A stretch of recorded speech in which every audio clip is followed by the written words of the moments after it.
Hey everyone, I'm rather incoherent. When I posted my update that I'd be leaving Arkham in a few weeks ago, one of the suggestions for a video topic to cover before then was what are my personal 5 rules recommendations that I would change, and I would go on to say even like house rules that I would consider myself, and in many cases these might actually just be like rules you're playing with because you're getting them wrong, because some of the things I want to change are just because they're so painfully unintuitive. The first thing that I would like to see changed is this rules clarification right here. I despise this. The official ruling is that you cannot shuffle cards into an empty deck. Now, there are other effects that I believe do work, like placing a card on the bottom of an empty deck, such as you would do when you kill a swarming creature. This is just unintuitive. If Occult Lexicon's the last card in your deck and you play it, you discard all 3 blood rights. That's the official ruling. This doesn't make anything work better, it just makes the game janky and unintuitive, and I don't like it at all. That's why it's only my number 5. If it were actually meaningfully problematic, it would be much higher, but really it just irks me. Next up on the list is the prey mechanic. If you're playing with prey and it regularly impacts your game in meaningful ways, you're playing wrong. Prey, as it's actually written, if you were to read this, says, don't do anything.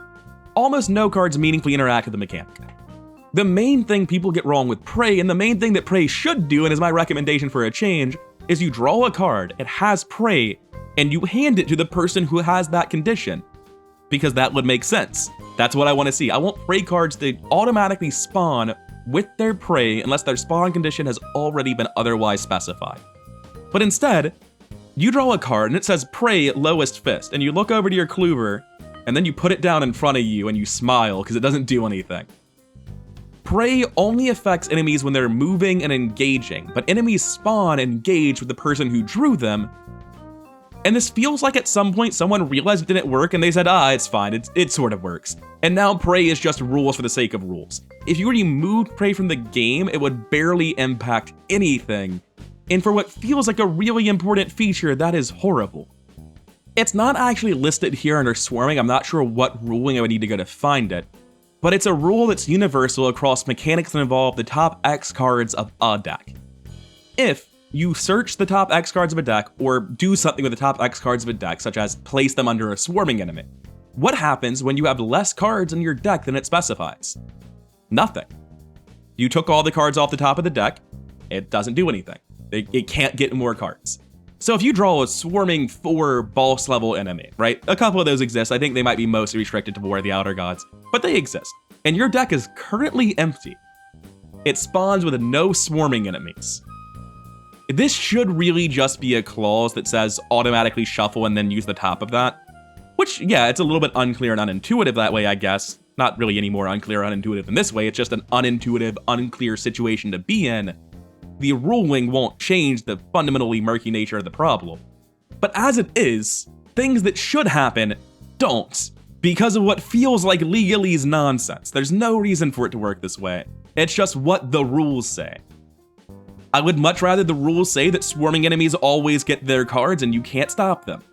But instead, in scenarios like Dream Eaters, I unironically will sometimes be like, I'm going to draw cards, because I have 5 cards left in my deck and I might draw a swarming enemy, and it pays off frequently.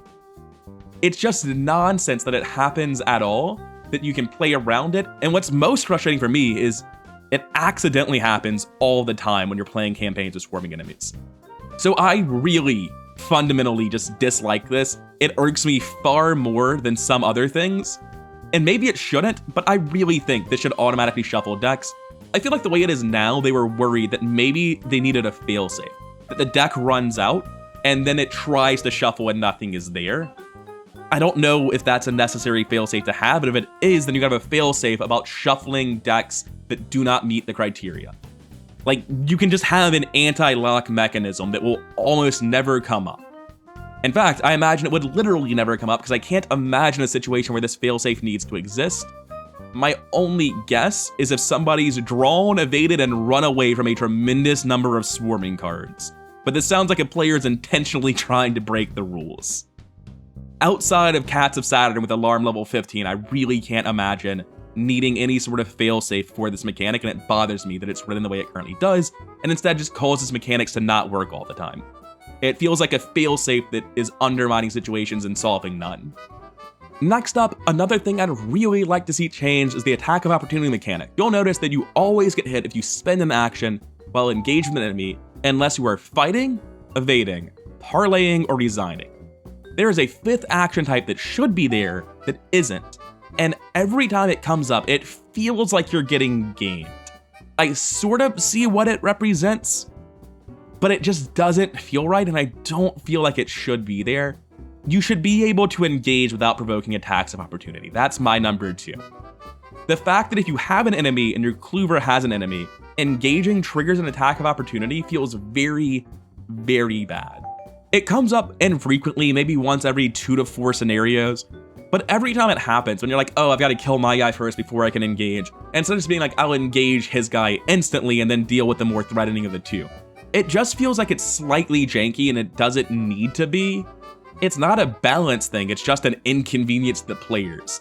And it irks the hell out of me. That's why it's my number 2. It just doesn't make sense to me and I don't want it to be like that. But my number 1 is the least intuitive rule there is in the game. I hate it to death. It's so stupid that when they printed Dirty Fighting, they had to specify that Dirty Fighting negates the original ruling. It's aloof. Aloof enemies do not automatically engage investigators. They spawn out engaged. You can engage them normally, but you cannot attack an aloof enemy while that enemy is not engaged with an investigator.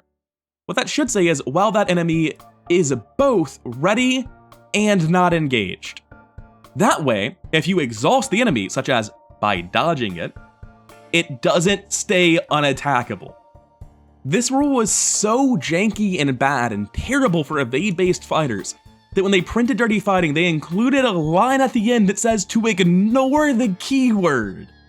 I don't know how that when they printed this card, it didn't happen, that they just errated aloof to make sense instead, but felt like, oh, it's enough of a problem that if we want evade-based fighters to hit aloof enemies, we'll make cards that work around it. Like, why? Why bother? Why not just make the aloof keyword make sense?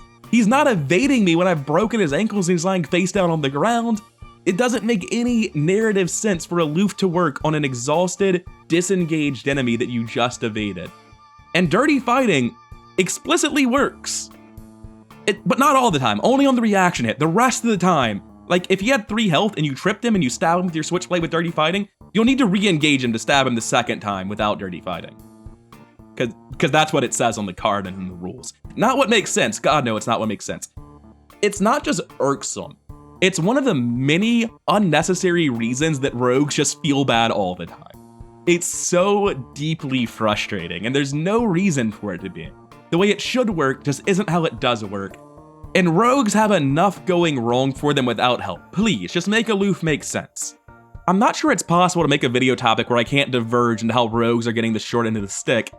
But seriously, why does aloof work like this? What's the point?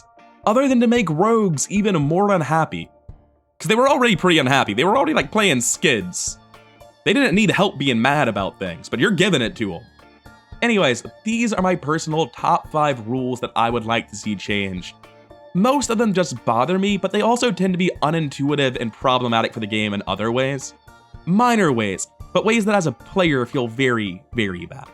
If you've got any opinions about rules you think need to be changed, I'd love to hear them in the comments. And if you liked the video, then like, comment, subscribe, all that stuff really does help the channel grow. I deeply appreciate it, and I'll see you in the next one.